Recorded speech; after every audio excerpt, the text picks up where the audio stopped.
So a number of different approaches have emerged to classifying InsurTech firms based on how the industry itself is organized. I'm going to talk about two of them, one originating from the Milken Institute and another originating from Capgemini, which is a well-known consulting firm. Traditional view separates the InsurTech industry into full stack, agent, and brokerage components, whereas the nuanced view, which includes multiple subsegments, puts them into three categories: carriers, which is isomorphic to full stack providers, and then more subtly, enablers and distributors, which are not exactly the same thing as agents and brokers, but are a kind of rotation of them.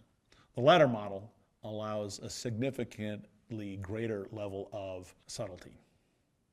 The traditional view of full stack insurers, agents, and brokers classifies InsurTech firms first into platforms that actually do underwriting.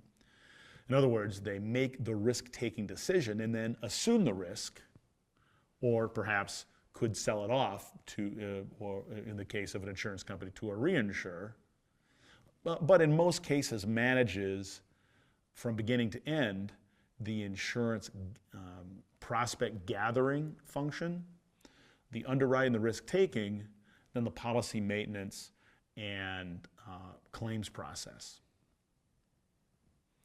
The agent component of the industry reflect platforms or groups or companies that act on behalf of a carrier, essentially extending the carrier in the form of client-facing activity. Brokers specifically provide customers with policies both by traditional carriers and InsurTech platforms. That may be in the context of being paid a commission or may be narrowing or broadening of a particular area of insurance.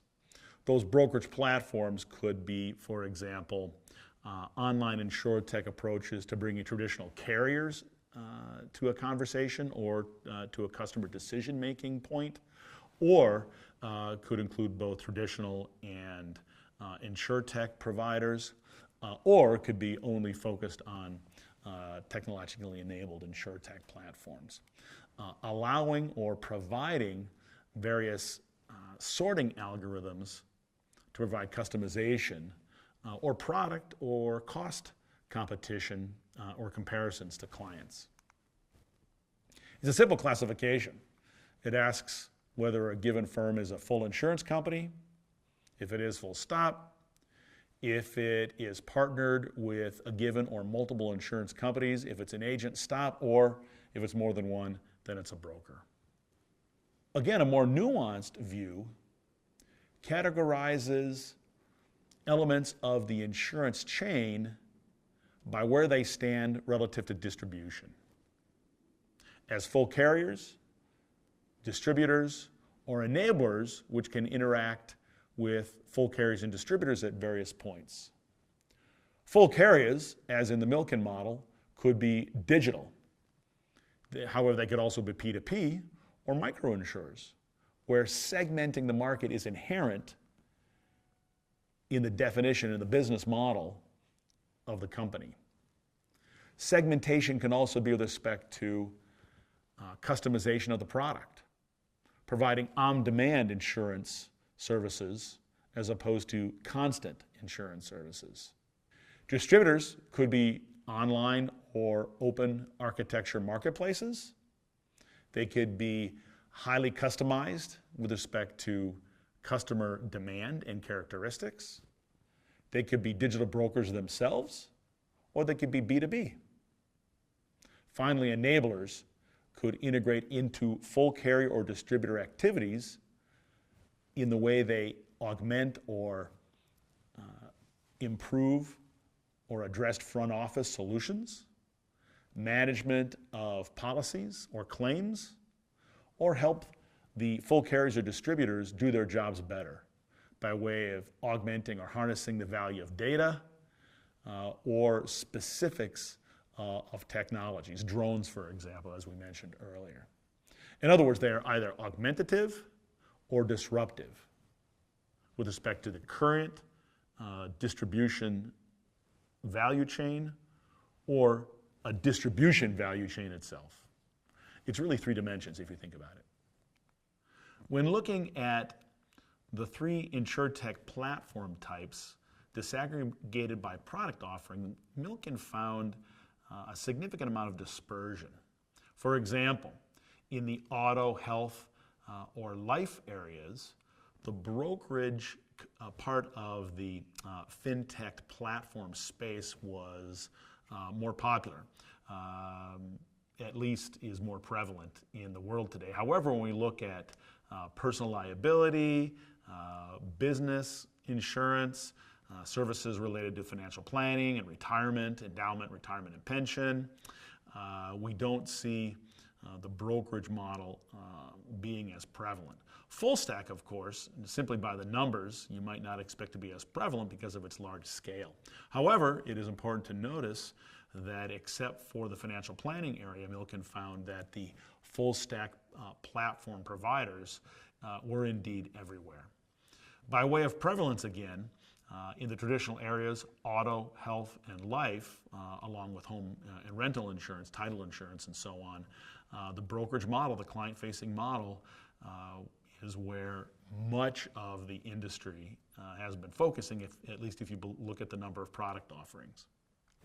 One issue with the three-platform description of the industry is that a significant number of InsurTech companies are really technology solution providers, focusing on at least three sub-areas.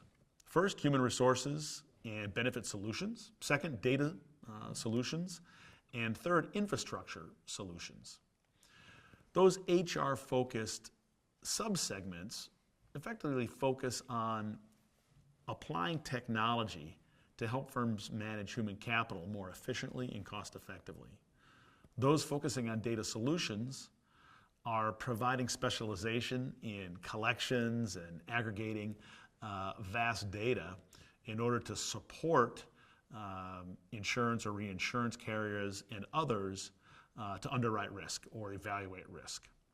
And finally, infrastructure providers focusing on processing things more efficiently, and that can range from claims to underwriting to client-facing activities, providing application programming interfaces or APIs, supporting integration or customization, both of products and services. As of a recent mark-to-market, the number of providers in the infrastructure and human resources areas dominated at the margin the number of data solution providers.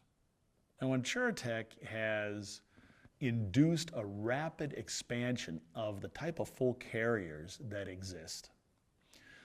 Capgemini identified a number of examples of the different kinds of InsurTech firms that we now see in the industry in a very interesting way. For example, consider now the existence of digital carriers, which follow traditional models, but are conducted partially or totally online or using mobile technology and app technology. And not just in the US, Zhong'an does the same thing for property in China. P2P insurance or community-based insurance where members of an exchange or a pool put their money together to apply or to distribute group coverage. Microinsurance, like the example Bima, which we'll talk more about in just a second, segmenting the market, focusing on those who are closer to the base of the pyramid. On-demand activities, buying insurance as opposed to every day, just on the days when you need them. Or usage-based insurance, when you're engaged only in an activity as opposed to along the dimension of time, providing insurance just when you're engaged in the risky activity that the insurance provides to.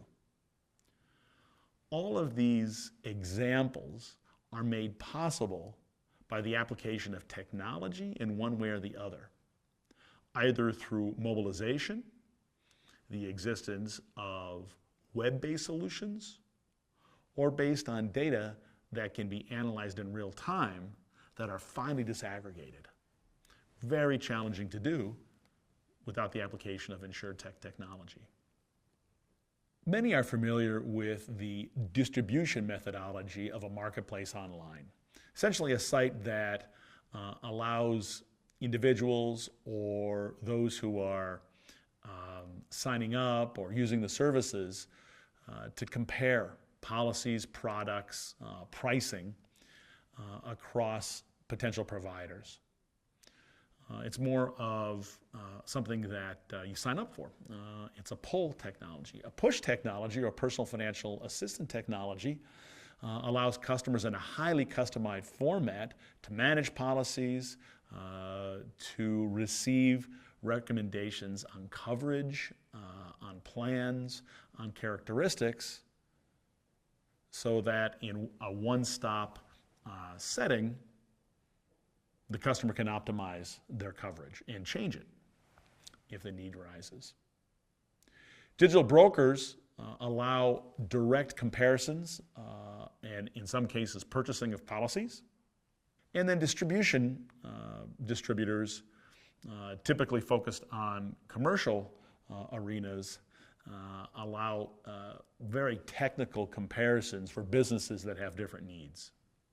Finally, value-adding intermediaries, which are perhaps some of the newest arrivals in InsurTech, are in a push technology using techniques including social media platforms to proactively connect potential customers who are similar in their purchasing potential, their perspectives on insurance, and their insurance needs, to help them pool their payments or to negotiate with carriers.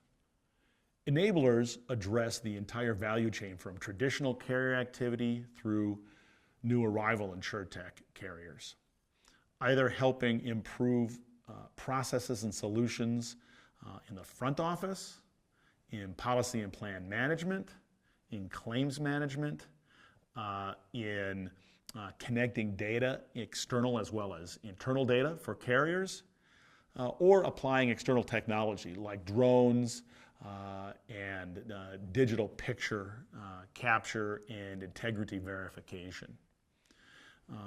Enabling, if you will, the traditional and new activities of carriers and those along the distribution value chain.